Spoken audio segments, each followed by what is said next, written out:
Have you ever wondered how science fits into our daily life, or thought that it has no use in our daily life and you could live without it?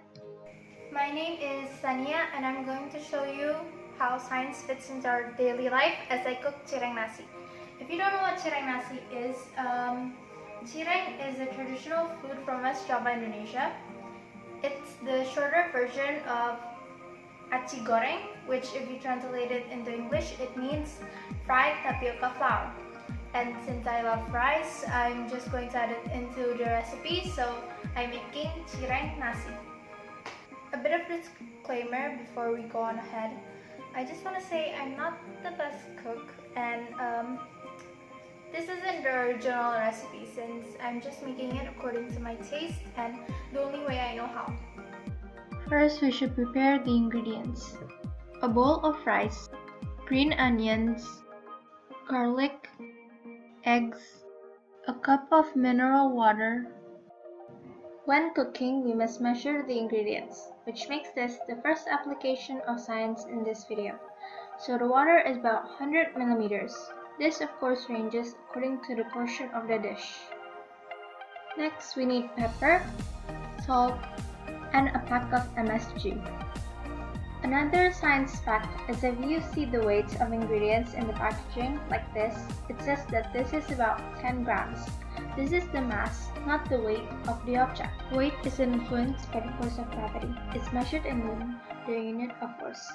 Unlike weight, mass isn't influenced by the force of gravity, and is measured in grams, kilograms, and others. So when buying fruits or vegetables, it is the mass that is being measured, not the weight. Next is 6 tablespoons of wheat flour. This should have been tapioca flour, but since I don't have any, I'm just going to use cornstarch for about 2 tablespoons. The next step is to mash the garlic. If you're wondering why I'm traveling 2 meters per second, it's because I was looking for the blender. And what I just mentioned to you was in fact my speed. The difference between speed and velocity is that speed doesn't take direction into account and just uses the amount of space that is passed. But in velocity, it is the displacement that is calculated. This is usable to describe the motion of an object, like a car perhaps. Now back to cooking. Once garlic has been mashed, I'm going to cut the green onions into small pieces. This is possible due to the force that is exerted so that the knife could cut through the object. After that, I'm going to fry the mashed garlic and green onion with butter. Then we're going to mix all the rice, mashed garlic, and green onions together. Then add the wheat flour, tapioca flour or cornstarch, and water into the mix. Don't forget to put the seasoning in. This is according to your own taste, but what I like to do is to add a little bit of sesame oil. After mixing it evenly, at the end, the mix should be a bit sticky. Since I want to make it a bit more interesting, I'm going to put cheese and sausages inside the cireng. If you're going to use cheese, make sure the cheese you're using melts easily. So I'm going to use this quick melt cheddar instead of the normal cheese. Another thing I want to add is sausages.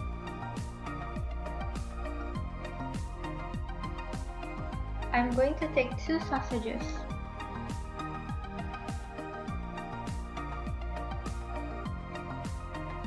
And if you're thinking I'm adding too much ingredients with the rice and now cheese and sausages that I might get too full eating them, don't worry, because through this graph right here, through a velocity time graph, we're able to document and calculate the distance we have traveled. A tip to calculate the distance faster is to just calculate the area that is below the graph line.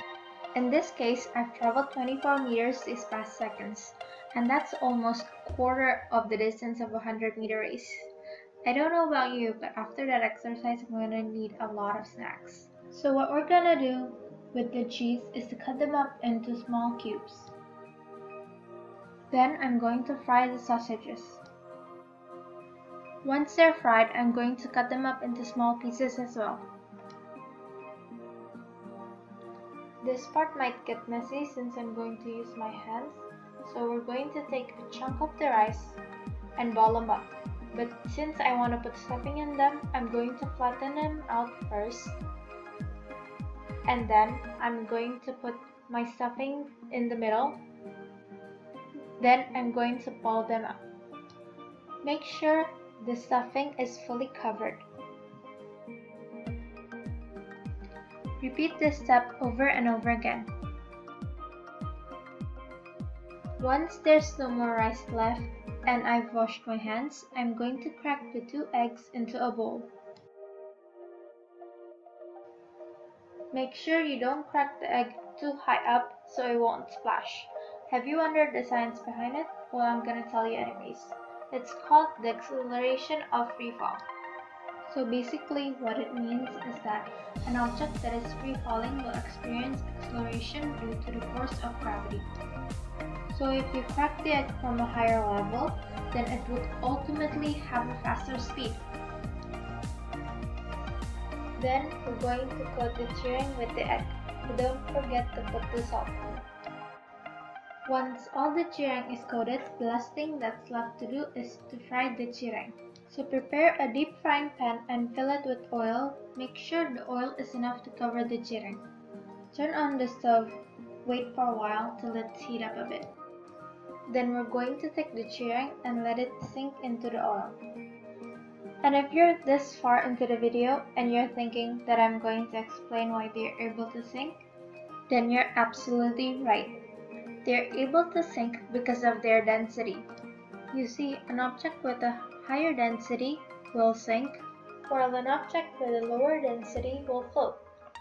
This part of science is considered when building things for water such as boats. Once all of them are fried and you've filtered it to let the oil drip, serve them on a plate. And I know there's a few that's burnt, so just ignore those.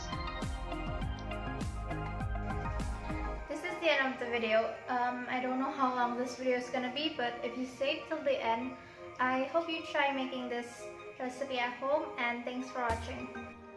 I also hope this video has been informative and that we'll come to realize that science is in our daily lives whether we realize it or not.